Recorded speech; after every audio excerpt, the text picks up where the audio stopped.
Hey guys, I have a wonderful podcast for you today. The special guest is author Riley Costello, who is the author of Waiting at Hayden's. And I've posted about this book before, and it's been a favorite book of the week, so I'm really excited for you guys to get to know Riley. She's going to tell us all about her story and her journey through publishing, and she's got some really great tips and advice, and I think you guys will really enjoy it. So let's go ahead and get to know Riley.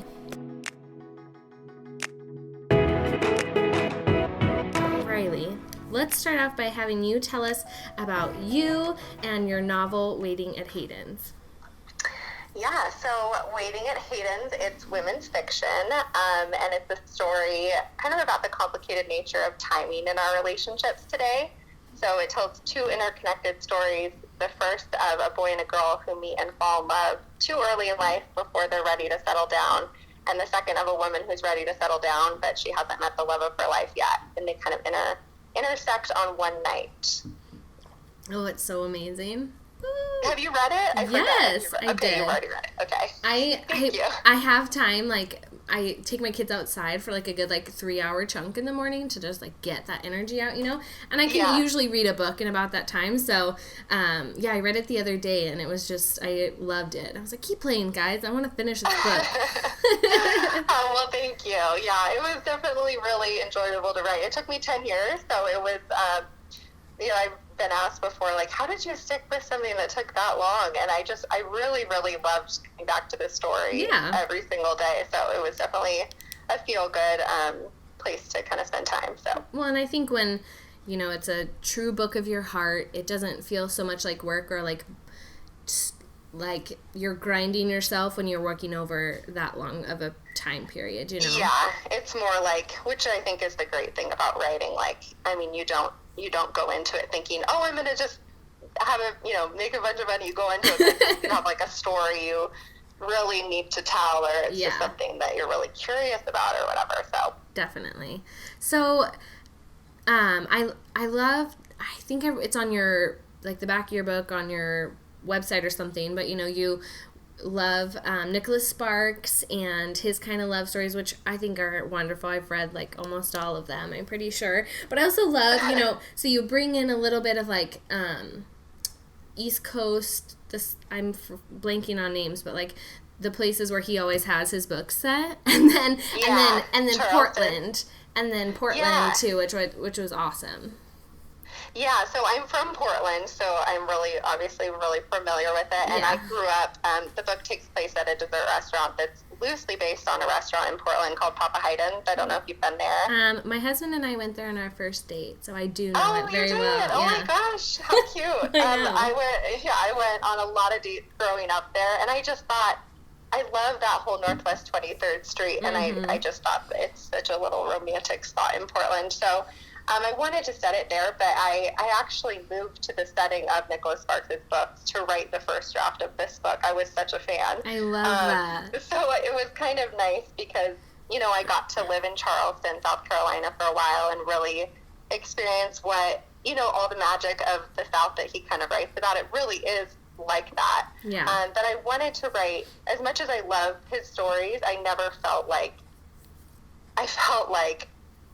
they were it wasn't like dating today. They were nice escapes, but I wanted to write a love story that felt like, someone could pick it up and say, oh, I've experienced this, or I've wondered this, or, it felt a little bit more tied to reality and something you might potentially go through yourself. Not just in a little bubble of the perfect guy and the perfect girl. Yeah, because I would read his books and be like, where are these guys? Right. I never met anyone exactly. like his characters. So I was really, really passionate for my writing and writing books that feel, they still have the romance element and the element of feel good, but also something that might happen to you or that, you might experience at some point. So I love it. It is definitely a good one, and I loved the Hayden's, and I knew before I saw at the end that it was kind of loosely based on Papa Hayden's, I was like, I bet that's what this restaurant is. Yeah, I had to change the name just for legal purposes, but it's loosely based on that restaurant, which is kind of cool because you can actually go visit it and it's fun to see readers that, say, I just went to the restaurant and sat at the table, and I love it. So that's kind of fun. That's so great. So you spent 10 years working on this book. What was your journey from, the point where you had it finished to publishing it? Yeah, so every time I finished a draft, I would give it to a group of beta readers. I had 10 people that I kind of knew, either from other writing jobs I'd had in the past, or I used to be a columnist at the Oregonian, so some people from there. And I would give the book to all of them, and for the first 9 drafts, I mean, they're brutally honest, and they just, you come in, you think you've done it, and then they basically make you cry because they tell you you haven't done it, and then you're like, oh no.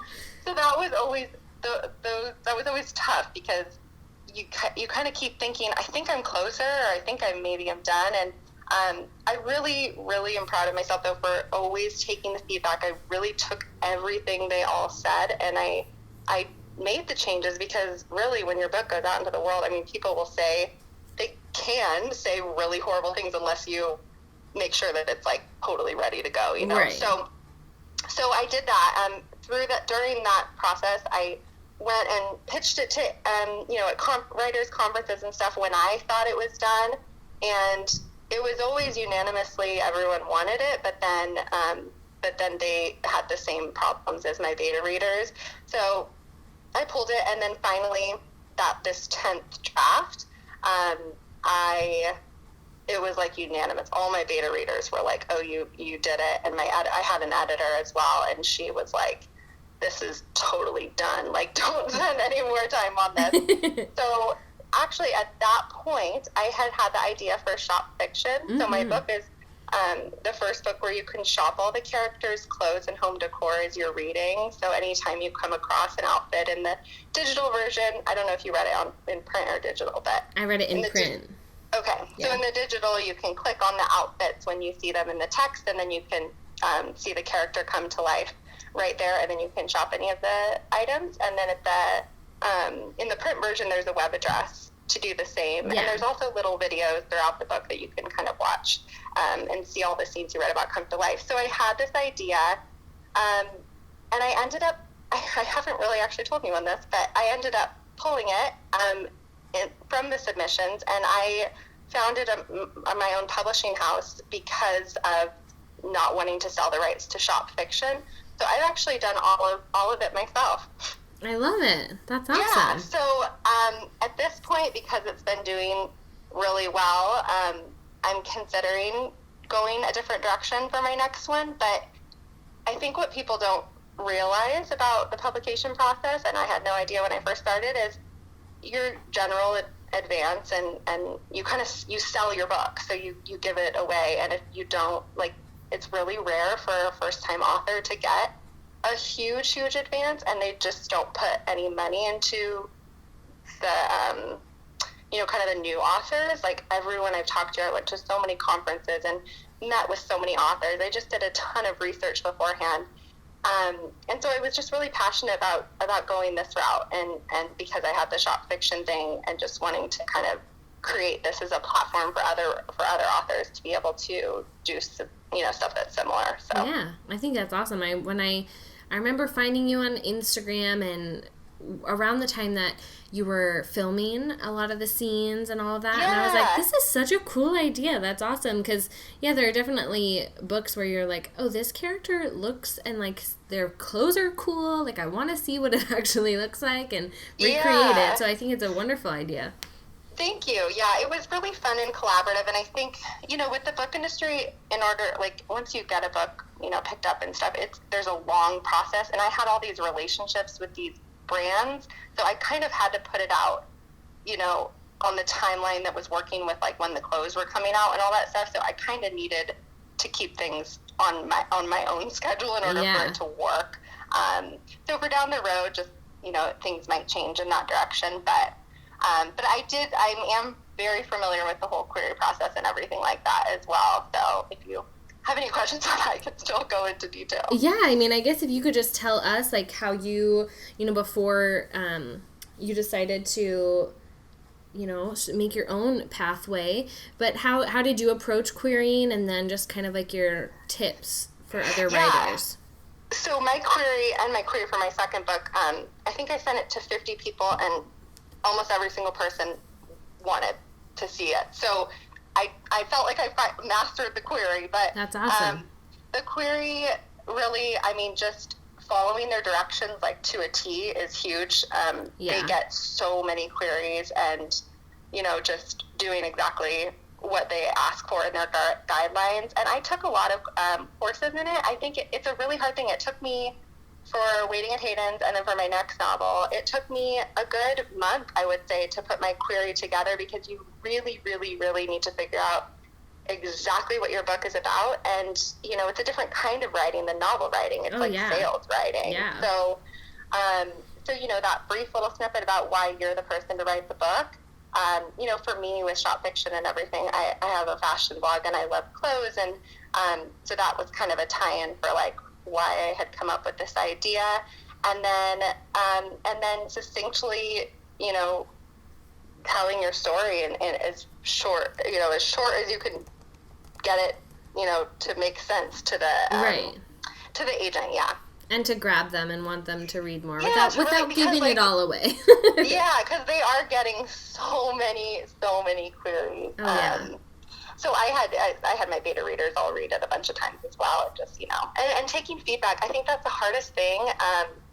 I remember there's so many times when I was writing that I remember being like, oh gosh, are they right or am I right? Mm-hmm. But now I'm always like, they're right, because I mean, not if it's unanimous. If 10 people read it and 8 of them say something, I mean, they're right, because when you send it out, you're going to have a lot more people reading it, and they're probably going to be right too. So not that you can't trust yourself, but sometimes when you're so close to something, you're not seeing it the way that someone else might see it who's picking it up for the first time. So. Oh yeah, I mean, we're so close to our stories as writers that everything that happens and all the little hidden things that writing a query you can get lost in stuff that doesn't matter necessarily. So definitely take other people's feedback as long as you trust them. And I think I always caution people from like the random online query boards and things like that, because you don't necessarily know who those people are and can't. I mean, you have to make sure they know, like, that there are people that either read your genre. I think it's huge, because there's genre, specifics for every genre that work and that don't work. I've had friends that have sent me samples of stuff that's sci-fi, and, I've just been honest with them. I said, I think this reads okay, but I don't quite know. I don't read sci-fi a lot, so I'm not maybe the best person to help you out here. So finding those kind of readers who you trust. And I always found people that I wasn't super close with, because your feelings tend to sometimes get really hurt. So, because I wanted them to be as honest, but if you have your best friend being that honest with you, it can sometimes hurt the relationship a little bit. So. Definitely. Your beta readers and like your critique partners should not be your best friends. Definitely not. It's kind of like, don't room with your best friend in college. Don't have your best friends be your beta readers either. Yeah, bad. Well, I love it. That's definitely good querying advice, which is something I think everybody struggles with. Because like you said, it is such a different kind of writing than writing the novel. Oh, yeah. I mean, you have to tap into almost a different part of the brain, It's sales, which most writers, I mean, when I first started writing, I was so uncomfortable with that. I mean, now being on this side of it this whole past year, for me, it's basically been sales and marketing and connecting and collaborating. And, I wish I had been practicing that skill all along, or done more of that writing, even getting jobs doing that writing for other companies, which is something I did. It helps you develop that skill set too. Yeah, definitely. So let's talk a little bit about writing and being an author. So what's the hardest part of writing for you, and then what's the hardest part of being an author? Ooh, the hardest part. I think for years, the hardest part was just the confidence. Like, I got in my own way so many times. I probably wasted a couple years of my time towards publication just wondering if I could do it, you know? And now I don't do that. Now I actually write 2 stories every day. So I sit down to write my story. But before I do that, I write the story of my writing life, like how I want it to be. So I'll write Writing comes easily to me. I'm a best-selling novelist, blah, blah, blah, blah. You know, I just kind of go on this tangent of what I envision. And I'm not kidding. Like, that makes me feel like a successful author. And my writing shifted dramatically when I started doing that. So I always encourage people now to just believe in themselves, because if you do something long enough and you believe in yourself enough, I 100% think that you will figure it out.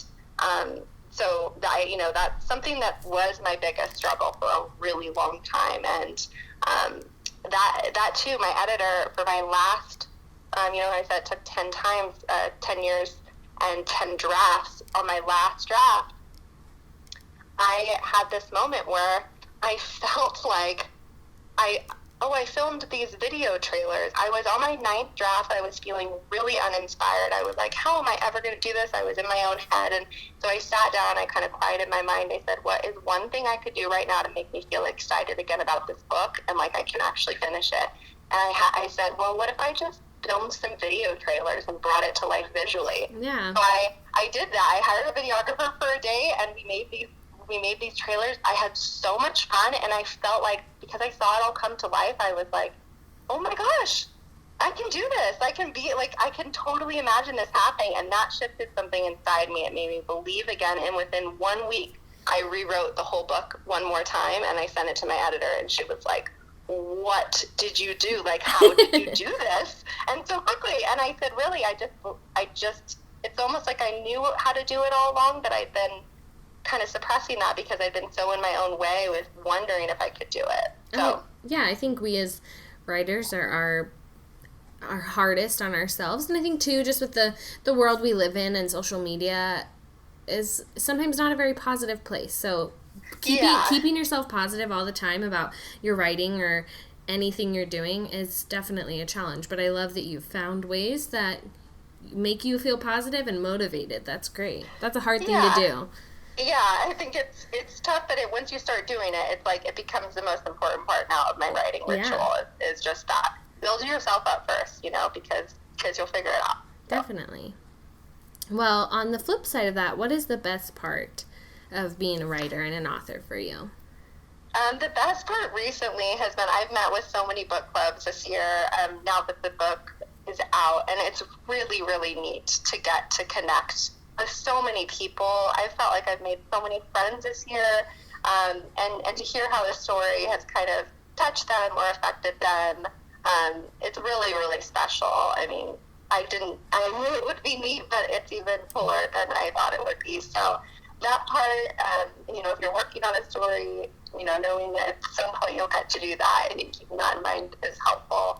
And I really love the actual work. I mean, I love sitting down every day to do it. I feel really lucky now that I get to do that every day. For a long time, you know, I was working like 10 jobs to try to make it work. So to get to spend more time doing it now that I have a book out, it's really, really neat. That's awesome. I think that's definitely the goal for everybody, is to have those connections and see people's reactions and have, you know, see how the book's affected them. Yeah, it's really special. So I love it. Well, let's talk a little bit about your writing style. So, do you know what pantser and planner means? Some people, no. Okay. Some people are like, I don't know what those words are. So, pantser is like somebody who writes by the seat of their pants, like without an outline, usually like really detailed. They just kind of sit down and write what they want. And a planner is, you know, somebody who hardcore, maybe not hardcore, but really outlines everything before they get started. So are you which one do you kind of fall towards, or are you somewhere in between? I would say, you know, actually for my first, but for Waiting at Hayden's, there's a plot twist, and so I knew the whole plot from the very beginning, and I definitely planned that book out. I think if you're writing any sort of thriller or anything, I would imagine those kind of, you know, authors have to plan more. Yeah. For my second book, the one that I will be out next summer, I actually just had the idea for it, and I kind of went with it, and I let the characters lead me, which was a really unique experience. I thought I would never be able to do that. I love that. But they kind of took me in a direction I didn't think they were going to go in. Like, I would almost try to force them to do something else, and they were like, no, that doesn't fit my personality. It was a very odd, but really neat writing experience. So we'll see. My third one, I've planned. So See, I think I would say I lean more towards being a planner. I think it sometimes different stories and different characters just call for you to be a different type of writer in that sense. Like my YA dystopian one was very much like the characters led me. I had a brief idea of what I wanted, but like they ran it. They led the story, and yeah, so it's cool. crazy to think about. A lot of non-writers don't understand, like, your characters told you what to do. That makes no sense, but it just somehow works. And then my YA mystery that I just finished was, planned, because there was plot twists, there's a lot of murders and victims and things like that. You have to keep it all straight somehow. So I think different kinds of stories definitely can call for different levels of planning. Yeah, definitely. I mean, I think that's just like the really neat part of writing and creativity, because there's kind of a magic to it. You sit down and you don't quite know what's going to happen every day, which, friends of mine would say, don't you get tired of sitting down and doing that every day? But it feels like it feels different every day because new stuff's happening, Yeah, I think that is super true. So my next question is, when did your love of writing start? So I read your answer to this on your website, but I'd love for you to share the story with us. Oh, yeah. When I was little, probably when I was about 8 years old, I entered a Crayola storybook contest. So it was called How the Rainbow Lost Its Colors was my book, and I won. And I just remember that was such a cool experience. And I just had always loved to tell stories. And then as I got a little bit older, I became obsessed with reading Nicholas Sparks. I think my mom used to be like, go outside, go do something else. And I just always wanted to sit inside and read. So I've always loved that. And I think it just felt natural to me. Like, I was a journaler growing up. I always felt like I needed to write things down. And I wrote a horrible coming-of-age novel when I was in high school, or junior high and high school. It was like 400 pages of pretty much a sad diary, I think, kind of my relationship growing up. So, but it taught me that I really, really loved to write. So it was a really good learning experience. And ever since that, I've always been drawn to telling stories. I think that's awesome. I definitely think we all need that first novel that's like, okay, what did I do here? Like, but you were saying you have one like that. Yes, and mine was definitely more on the somber side as well. I still really like the idea of the story, but just to even go back and read it some days, I'm like, I would have to like scrap this whole thing and start from new. So I just like to kind of cringe. Yeah, I like to leave it there as a reminder, like, oh, how far I've come since I wrote this one. Yeah, I mean, it's funny because I know when I was reading books, I remember thinking, oh gosh, this is probably easy. I don't know, because when you read, it's so easy to read and it sounds like something that should just come out that way. And then when you sit down to write, you realize how much goes into it. I found actually a Nicholas Sparks book that I've read all of his books like 15 times, but the notes that I used to take when I was reading, like the detail, for instance, so I had underlined, he describes her hair. Now he talks about the setting. Now, I mean, really breaking it down to see how he did it, which is so interesting. Now I don't think like that at all because I've done it, so many times. But when you're first starting, that kind of stuff that you have to learn, Oh, yeah, and I think just by reading, you learn. And, like, I was an avid reader all growing up, too, and that's what inspired me to write. And, didn't do it super well at first, but, I had a story I never finished that I wrote in high school, different from the trash novel, but that one was actually like, that story I still think about today because it was very different and cool. But like, had a teacher who was like, oh, this is actually really good. Like, gave me some pointers because it wasn't perfect. I was like 15 years old, but like, just to get that recognition from like an adult at that time, I was like, what? You liked it? Like, that's super important. And reading was, I think, a huge part of that, because you learn even just by absorbing other people's way of telling a story. Right, yeah, so important. And I think that validation from someone, because I had an opinion poem in the Oregonian when I was in high school, and that, that my editor at the paper would call me and say, oh, the response from your column was overwhelming this week, and here's all these letters. And, that was a huge piece, I think, too, that confidence piece that we were talking about. So definitely.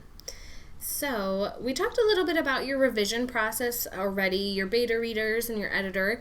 Is there anything else you want to share with us about, what you do before, maybe before you send it to the beta readers to make sure it's okay, or things you look out for?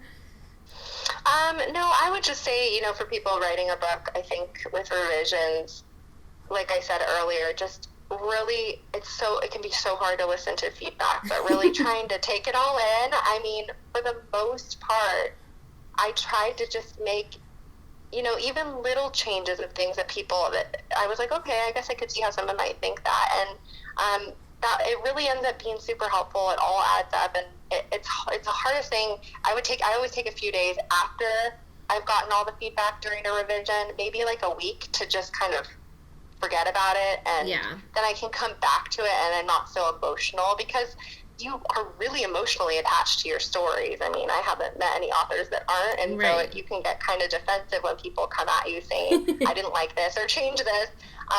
But I'm grateful for all the feedback, just because it really made the story a lot better. Yeah, I think that is something as writers we have to learn, and I think, like I said earlier, it's super important to find people who you trust, who aren't your best friends, but who, like at this last, when Jaybird Went Missing is the one I just finished, and I had a couple beta readers who I have interacted with in the, writing community, but are not like close friends. I don't have connections with them on super big things, but I was like, they offered to beta read, and I was like, this is perfect. Like, new people who are, talented at what they do, but they're not like my best friends, so it'll be great.